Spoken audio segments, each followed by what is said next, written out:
ከባሻገር ክፍል 7 አብዛኛው የዩቲዩብ ቻናላችን ተመልካች ይህንን ቻናል ሰብስክራይብ ሳያደርግ ነው የሚመለከተውና ሰብስክራይብ ሳታደርጉ እየተመለከታችሁ ከሆነ ሰብስክራይብ በማድረግ ቤተሰብ ሆኑ። ይህ ከበላይ በቀለ ወያ ጸሐፊነት የተጻፈው ከባሻገር የተሰኘው ድንቅ አጭር ልቦለድ መጽሐፍ በእቴ ቲዩብ አማካኝነት በትረካ ወደ እናንተ የሚደርስበት ሰዓት ነው። እነሆ ክፍል 7 ላይ ደርሰናል። እስካሁን ያላዳመጣችሁ አዲስ ከሆናችሁ 6ቱን ክፍሎች ወደ ኋላ ተመልሰው ቻናላችን ላይ ማግኘት የሚችሉ መሆኑን ለመግለጽ እንወዳለን። ከባሻገር ክፍል 7 አብራችሁን ቆዩ። እንደ ዛሬው እንደ እጅ አሻራ በየሰው መዳፍ ሞባይል ሳይገባ በፊት ሰፈራችን ውስጥ አንድ ለኔትወርኳ የሆነች ዋየርለስ ስልክ ነበረች። ስልኳ በባለቤትነቷ የባለ ሱቁ ሰይፈዲን ብትሆንም ተጠሪነቷ ለሰፈሩ ነዋሪዎች በሙሉ ነው። በቃ ቀንም ማታም እንደ ጮኸች ነው። ድምጿ ደግሞ አይጣል ነው። የአሁን ስልክ ንዝረት እንጂ ምን ድምጽ አለው? እንደውም የአሁን ስልኮች ከየዓለሙ ተሰብስበው ሲጮሁ የሰይፈዲን ስልክ ብትሰማ ከኛ ወዲያ ፉጨት አፍ ለማጥሞጥሞጥ ነው ብላ ትተርት ነበር። በቃ አንዴ ስትጮህ መተማ ላይ የተኛ ሰው ትቀሰቅሳለች። ደግሞ ድምጿ እንደ ቫይብሬሽን የሚነዝረው ነገር አለ። እጮኛዬ ኢቫና ጓደኛዬ ሁስቁ ዩኒቨርሲቲ ከገቡ በኋላ አልፎ አልፎ የምንገናኘው በዚህ ስልክ ነበር። በደወሉልኝ ቁጥር አብረው ናቸው። እነሱ የሚያውቁት እየተማርኩ እንደሆነ ነው። አባቴ እንድርቅ ስላልፈለገ ሰፈራችን ውስጥ በሚገኝ የግል ኮሌጅ ከፍሎ እንደሚያስተምረኝ ስለነገርኳቸው ትምህርት ማቋረጤን አያውቁም። ሁሌ ቅዳሜና እሁድ ሰይፈዲን ሱቅ እየተንቆራጠጥኩ የእነሱን መደወል እጠባበቃለሁ። እየተፈራረቁ ያወሩኛል። ሁሌም ንግግራችን የሚቋጨው በኔና በኢቫ ነው። ናፍቀኸኛል ትለኛለች። እኔም በጣም ናፍቀሽኛል። እወድሃለሁ እንዲህ ስትለኝ በሆነ አይነት አስማት ወደሷ መክነፍ ያምረኛል። እኔም ወድሻለሁ ኢቫዬ። በልቻው ከንፈሯ በስልክ ውስጥ ይጥማል። ቻውሺ በቃ ሁሌም የምንሰነባበተው በዚህ መልኩ ነው። ዩኒቨርሲቲ ከገቡ በኋላ ለ4 ወር ያህል በዚህ ሁኔታ ስናወራ ቆየን። ኋላ ላይ አባቴ መኖሪያ ቤታችንን አከራይቶ የቤት ዕቃዎቹንና በጎቹን ጭኖ ከሜዳ ሰፈር ለቆ ኬን የሚባል ሀገር ገባን። ኬን የምትባለው ሀገር ከሜዳ ሰፈራችን 324 ኪሎ ሜትር ትርቃለች።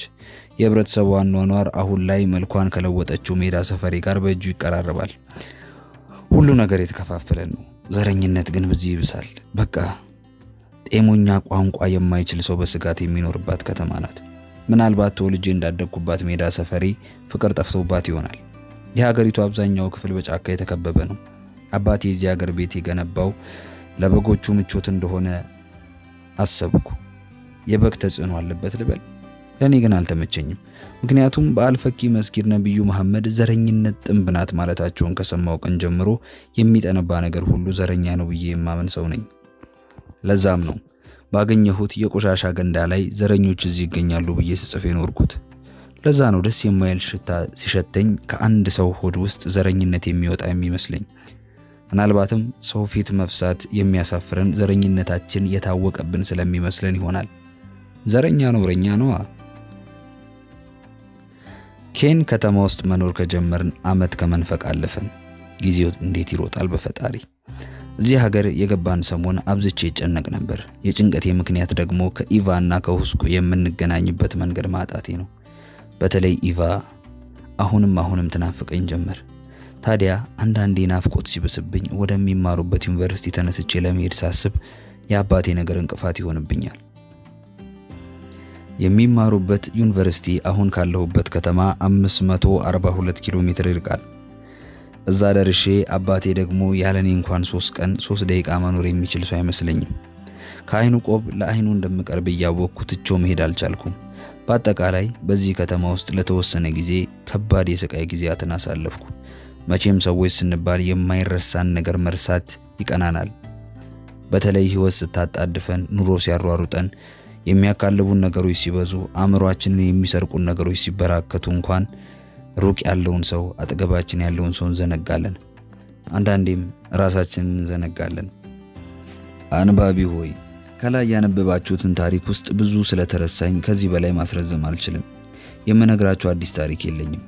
አዲስ ተራኪ እንጂ አዲስ ታሪክ የለም ብያችኋል ነበር። እነሆ የአዲስ ተራኪ እንደ አዲስ ተከስቻለሁ። ተኮላ እባላለሁ። አሁን የምኖረው ኬን የተባለች ከተማ ውስጥ በምትገኝ መደዳ ሰፈር ውስጥ ነው። እዚህ ሰፈር ውስጥ ከአባቴ ጋር መኖር ከጀመርን ድፍን 4 ዓመት አልፈውናል። የሰፈር አመሉን ይዞ ወደዚህ ሰፈር የተሸጋገረው አባቴ ዛሬም ስም ተኮር እርግማኖቹ አልተውትም። አይኖቹም ለማልቀስ አልቦዘኑም። ዛሬም በግ መጠበቁን እኔን መጠየቁን አልተወም። ተኮላ ይለኛል። አቤት ስለው ተኩላ ይብላህና ብሎኝ እዚህ ግባ የማይባሉ ጥያቄዎቹን ያሽጎደጉዳል። ታዲያ ጥያቄዎቹ ሁሌም ያስቁኛል። ምናልባትም የሚጠይቀኝ የኔን መልስ ፈልጎ ሳይሆን ሳቄን ፈልጎ ይሆናል። አንዳንዴ ጥያቄ ሲያልቅበት የእጁን ሰዓት ከተመለከተ በኋላ ስንት ሰዓት ነው ይለኛል። ለ10 ሩብ ጉዳይ በፈገግታ መልስለታለሁ። እሱ ግን መጠየቁን ይቀጥላል። ከቀኑ ነው ከምሽቱ? በሳቅ ፍርስ ስላለሁ ተስቀለት ደስ ይለዋል። ተኮላ አቤት። ተኩላ ይብላህና ከዚህ ተነስቼ ቀሎ ወንዝ ለመድረስ ስንት ሰዓት ይፈጅብኛል ይለኛል። ቀሎ ወንዝ ከሰፈራችን 1 ኪሎ ሜትር ርቀት ላይ የሚገኝ ሰፈር ነው። ሰፈሩ የተመሰረተው በወንዝ ዳር እንደሆነ ቢነገርለትም ዛሬ ላይ ወንዙ የለም። የት እንደተሰወረ እንጃ። 30-40 ደቂቃ ይፈጃል እለዋለሁ። በሩጫ ነው በእርምጃ? በእርምጃ። በመኪናስ ብሎ ጥያቄውን ይቀጥላል። በቃ አባቴ እንደ ሀገሪቱ ታሪክ ከጥያቄ ወደ ጥያቄ ነው የሚሸጋገረው። መልስ የለም። ታዲያ አንድ ቀን በጎች እየጠበቅን ሳለ አባቴ የአንድ ወገን ቁማር አጫወተኝ። በቁማራችን ውል መሰረት አባቴ እጅ ውስጥ የተደበቁትን የቀጋ ፍሬዎች ስንት እንደሆኑ ካወቅኩ ጫማ እንደሚገዛልኝ ቃል ገብቶ አይኔን እንድጨፍን አዞኝ የቀጋ ፍሬዎቹን የእጁ መዳፎች ውስጥ ከቀበራቸው በኋላ በግምት እጄ ውስጥ ስንት የቀጋ ፍሬ አለ አለኝ። 11 ስለው የጨበጠውን እጁን ዘርግቶ የቀጋዎቹን ፍሬ ሲቆጥራቸው 11 ሆኖ ተገኙ። ይሄኔ አባቴ ምን አለ? ተሸንፈሃል። እንዴት አልኩት፣ የአሸናፊነት መንፈስ በተሞላ የአግራሞት ድምጽ። ለመጀመሪያ ጊዜ ከጥያቄ ወጥቶ መልስ የሰጠኝ የዛን ቀን ብቻ ነው። ምን ብሎ? ጥያቄው በግምት መልስ የሚል ነው። አንተ ግን የመለስከው እንቅጩን ነው። ስለዚህ ተሸንፈሃል። መልሱ ጥያቄ ስለሆነብኝ የአባቴ እፍርት ብዬ አሳለፍኩት። ወደ ተነሳውበት ታሪክ ጋደም ስል አባቴ የሰፈር አመሉን ይዞ ወደዚህ ሰፈር መጣ። እኔ ሌላ አመል አበቀልኩ። ታዲያ እዚህ ሰፈር ከገባን ወር ሳይሞላን አባቴ ከጎረቤቶቻችን ጋር ፍቅር በፍቅር ሆነ።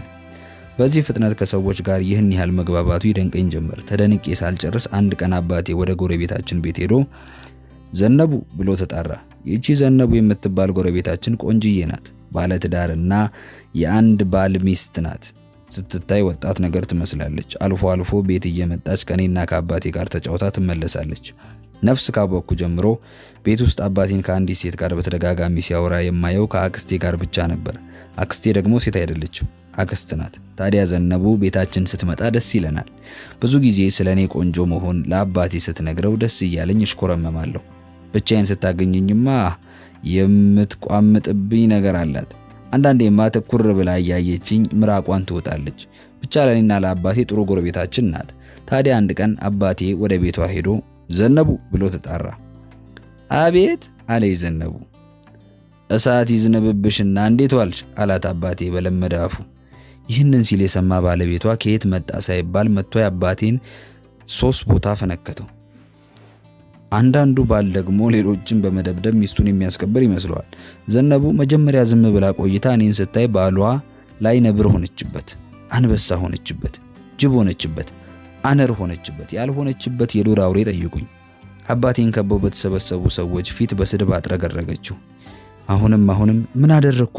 ምን ተነካ? ያመሃል እያለች አንባረቀችበት። የአንድ እግር ጫማውን ወርውራ አናቱን ሳተችው። ትሽ ለጥቂት ሌላኛው ጫማውን ወረወረች። የታባቱ ወገብ አገዳውን አገኘችው። ለነገሩ ወገብ አገዳ የለውም፣ ይሄ ቀርካ እንደ እብድ ያደረጋት።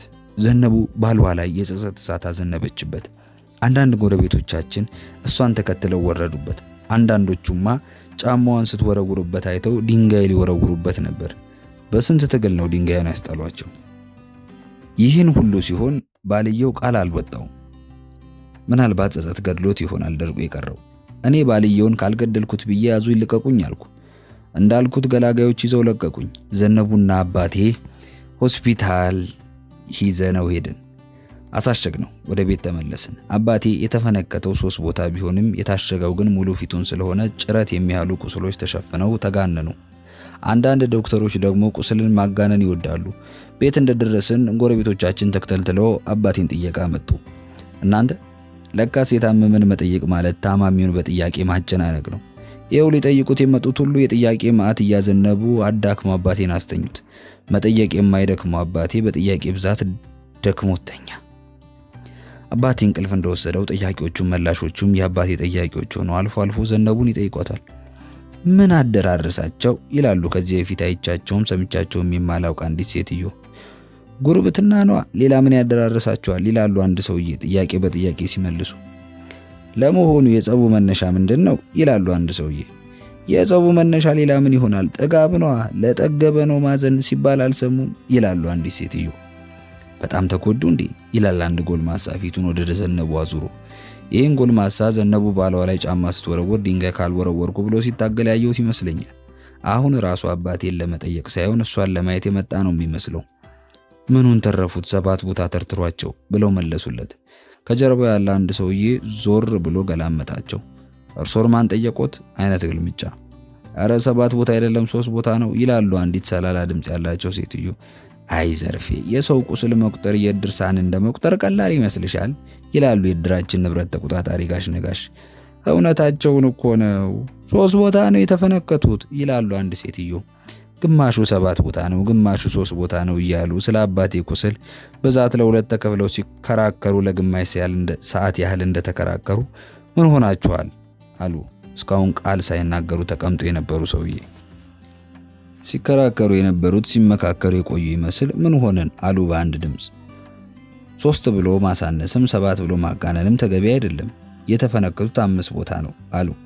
ግማሹ 7 ግማሹ 3 ግማሹ 5 በሚል ጎራ ለይተው ሲከራከሩ ረጅም ሰዓት እንደቆዩ የሰፈራችን ቄስ እጭ እንግዲህ ብለው ከተቀመጡበት ሲነሱ ቤታችን ለሰከንዶች ያህል ረጭ አለች።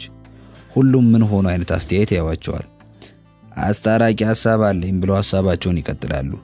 ከዚህ ሁሉ ንትርክ ለምን ክንብንባቸውን ፈተን ቁስላቸውን አንቆጥርም ይላሉ ወደ አባቴ እየጠቆሙ። ጥሩ ሐሳብ ነው ግን ቁስሉን ማን ይፍታው ይላሉ አንዲት ጎረቤታችን። እኔ እፈታዋለሁ ይላሉ ቄስ አባቴ ወደ አንቀላፋበት ለመሄድ አንድ እግራቸውን አንስተው።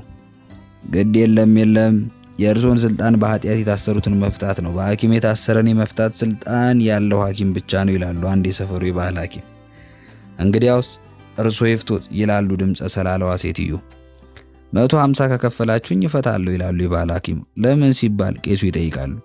እንኳን ቁጥሩ ያልታወቀ የታሸገ ቁስል ቀርቶ ለራስ ምታት ማስታገሻ የታሰረን ጨርቅ በነፃ አልፈታም ይላሉ ሐኪሙ። እግዚኦ እግዚኦ እግዚኦ ይላሉ ቄሱ። ምን መጣ ሐኪሙ ይጠይቃል። እኔ የቆሰለን ነፍስ በነፃ ስፈታ ኖርኩ፣ አንተ የቆሰለ ስጋን በነፃ አልፈታም ትላለህ ይላሉ ቄሱ። በነፃ የሚፈቱት ነፍስ የለም፣ ሁሉም ነፍስ ተከፍሎበታል ይላል ሐኪሙ። በስመ አብ ወወልድ ወመንፈስ ቅዱስ አሐዱ አምላክ ብለው አቡነ ዘበሰማያትን ጨርሰው አጎንብሰው 12 ጊዜ እግዚኦ መሐረነ ክርስቶስ 12 ጊዜ በእንተ እግዝእትነ ማርያም መሐረነ ክርስቶስ ብለው ቀና ሲሉ እንዴት ብለው ቄሱ ይጠይቃሉ። በዚህ ፍጥነት አይን ሲቀላ ፊት ፍም ሲመስል ደም ሲገታተር አይቼ አላውቅም። ለእያንዳንዱ ነፍስ ክርስቶስ ከፍሎበታል። መጽሐፉም የሚለው ደም ሳይፈስ ስርየት አይገኝም ነው፣ በነፃ የሚሆን ነገር የለም ይላል ሐኪሙ። እና የወንድማችን ደም መፍሰሱ ተገቢ ነው እያልክ ነው ይላሉ አንዲት ሴትዮ። እንዲህ እየተባባሉ እንደ አባቴና እንደ ሀገሪቱ ታሪክ ከጥያቄ ወደ ጥያቄ ሲሸጋገሩ እኔና ዘነቡ እየተሰራረቅን ስንተያይ መሸ። አባቴን ለመጠየቅ የመጡ ሁሉ አንድ ባንድ መውጣት ጀመሩ። ተራዋን ጠብቃ ዘነቡ ማጉረምረም ጀመረች። ባሏን መርገም ጀመረች። ቤቱን ለቆ ካልወጣ እዛ ቤት አላድርም አለች። በሰፈራችን ደንብ መሰረት ወላጅና ልጅ ባልና ሚስት ከተጣሉ እስኪታረቁ ድረስ ጎረቤት ማደሩ የተለመደ ነው። ዘነቡ እኛ ቤት አደረች። አባቴ ከእንቅልፉ ነቅቶ ወደ ቤቷ ገብታ እንድታድር ቢነግራት አሻፈረኛለች። እንደውም ረጅም ሰዓት ወደ ቤቷ እንድትገባ እየነገራት ተዳክሞተኛ። አባቴ እንደገና በእንቅልፍ ተማረከ። እኔና ዘነቡ ተፋጠን ቀረን። ትኩር ብላ እያየችኝ ትቋምጥብኛለች። ጉሮሮዋ ገርጨጭ ብሎ ድምጽ እስኪያሰማ ምራቋን ትውጣለች። በመጨረሻም አባቴ ማንኮራፋት ሲጀምር አጠገቤ መታ አቅፋኝ ተቀመጠች። አንገቷን ዘንበል አድርጋ ጸጉሯን ደረቴ ላይ ነሰነሰችው። ደረቴ ላይ ልጥፍ ብላ አዝናለሁ ብላ አንገቴ ስር ስትስመኝ እንደ መነሳትም እንደ መቀመጥም አደረገኝ። ከራስ ፀጉሬ እስከ እግር ጥፍሬ ነዘረኝ። እንደውም ንዝረቴ አባቴ የተኛበት አልጋ ላይ አንቀጠቀጠው መሰለኝ። እንደ መገላበጥ አደረገው። ቀኝ እጄን ይዛ ጡቶቿ መሃል አስደገፈችው። ጡቶቿ ይሞቃሉ። በድንገት ከንፈሬን ግጥም አርጋ ስማኝ በአይኗ ወደ በሩ መራችኝ። አይኗ ውስጥ ፍቶት ይንቀለቀላል። እኔ ሰማይና ምድር ስለተገለባበጠብኝ የፈለገችውን እንድታደርግ ፈቀድኩላት። እጄን ይዛ ወደ ግቢያችን አጥር ጥግ መራችኝ። የቤቱን በር ከምን ያለፍ ነው። አጥሩ ጥግ እንደደረስን አየር ላይ በከንፈሯ ተቀበለችኝ። እውነቱን ለመናገር ሁለታችንም ለሆነ ነገር ተጣድፈናል። ከመሳሳም አልፈን መላላስ ጀመርን። የተጣደፍንበትን ጉዳይ በጥድፊያ አጠናቀቅ ነው። ፍቅር ሰራን፣ ፍቅር ፈራን። የአባቴን ፈንካች የተበቀልኩት ስለመሰለኝ ደስ አለኝ። ወደ ቤት ስንመለስ አባቴ ማንኮራፋቱን ቀጥሏል። እኔና ዘነቡ ነገር ዓለሙን አጠናቀን ምንም እንዳልተፈጠረ ለማስመሰል በተለያየ ሲዳ ላይ ተኝተን ነጋ። ከመንጋቱ የዘነቡ ባለ 5 ሽማግሌዎችን አስቀድሞ እኔን ሚስቱንና አባቴን ይቅርታ ለመጠየቅ መጣ። ሁለቱ ይቅርታ አደረጉለት። እኔ ግን ቂም ይዤ ቀረው። እንደውም ዘነቡን ይዞ ወደ ቤት ሲመለስ የሰው ሚስት ይዞ ወዴት ነው ማለት ቃቶኝ ነበር። የሆነው ሆኖ ሰውየውን በባህላዊ መንገድ መበቀል እንደሌለብኝ ስለገባኝ ከዘነቡ ጋር በድብቅ መዳራት ጀመርኩ። ዘነቡ በስሜት ስታቃስትልኝ ባሏ በስቃይ የሚያቃስት ይመስለኝ ነበር። ለረጅም ጊዜ ከዘነቡ ጋር በድብቅ እየተገናኘው ደስ እያለኝ በመዳራቴ ባሏን ደስ የሚል በቀል ተበቀልኩት። ክፍል 8 ቀጣይ ሳምንት